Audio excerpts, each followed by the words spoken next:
J'étais amateur de puzzle, j'ai toujours aimé jouer, et puis à un moment j'ai découvert par hasard qu'il existait un concours, je me suis inscrite, mais j'ai gagné. Donc on fait une compétition, une deuxième, une troisième, et puis maintenant nos week-ends de vacances sont un petit peu rythmés par les compétitions de puzzle. Il n'y a pas de prononciation officielle, vous prononcez comme vous voulez, puzzle, puzzle, puzzle, vraiment il n'y a pas de prononciation pour ce mot.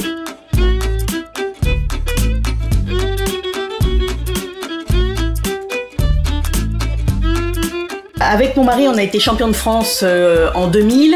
On a fait les 24 heures de Belgique. On a gagné les 24 heures de Belgique pendant 10 ans avec une équipe française. On a gagné les championnats de Russie.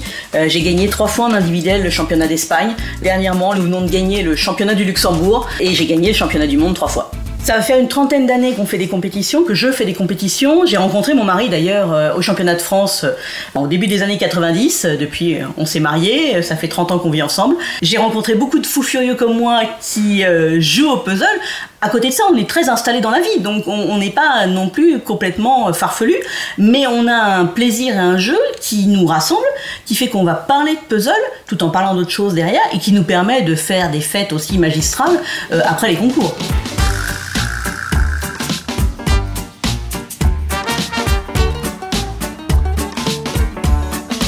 J'ai prévu de me débarrasser de certains puzzles.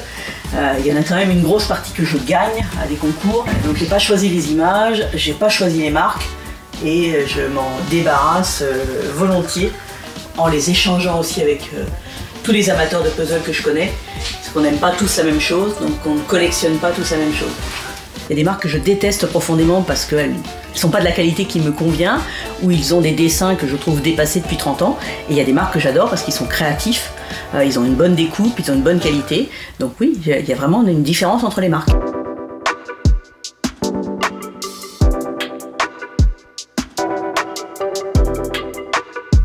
On a différentes formes de pièces, donc nous on a des formes de pièces qui fonctionnent par colonne, donc et par ligne, qui sont la découpe qu'on appelle européenne, qui se retrouve à peu près sur toutes les marques qu'on trouve en France. Et il y a une découpe à l'américaine où les pièces sont tordues, donc on ne peut pas avoir de ligne ou de colonne pour monter le puzzle.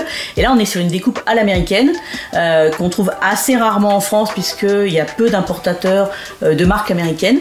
Il n'y en a pas une qui est mieux que l'autre, c'est juste pas la même découpe, pas la même façon de monter un puzzle.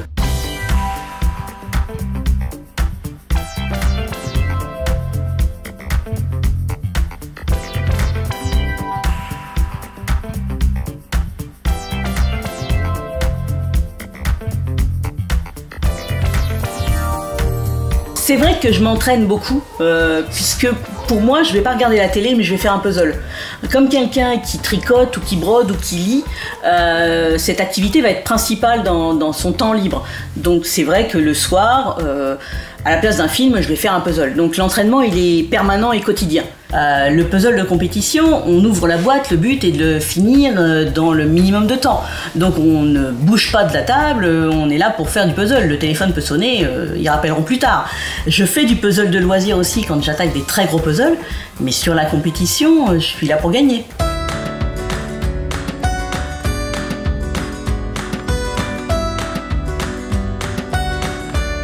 Mes amis et la famille qui me connaît très bien sait que je suis une collectionneuse, donc ils vont chercher des puzzles improbables. Soit des amis qui vont aller dans des pays à l'autre bout de la planète vont me ramener la marque locale, puisque je collectionne les marques de puzzles, soit d'autres qui regardent chez les brocanteurs vont me trouver des puzzles de la fin du XVIIIe siècle, parce que nous collectionnons aussi les puzzles très anciens qui sont en bois, qui ont été faits à la main, mais les gens qui me connaissent moins vont acheter une marque ou une image classique du commerce, souvent que j'aurais déjà en plus, mais ceux qui nous connaissent bien achètent des choses très particulières.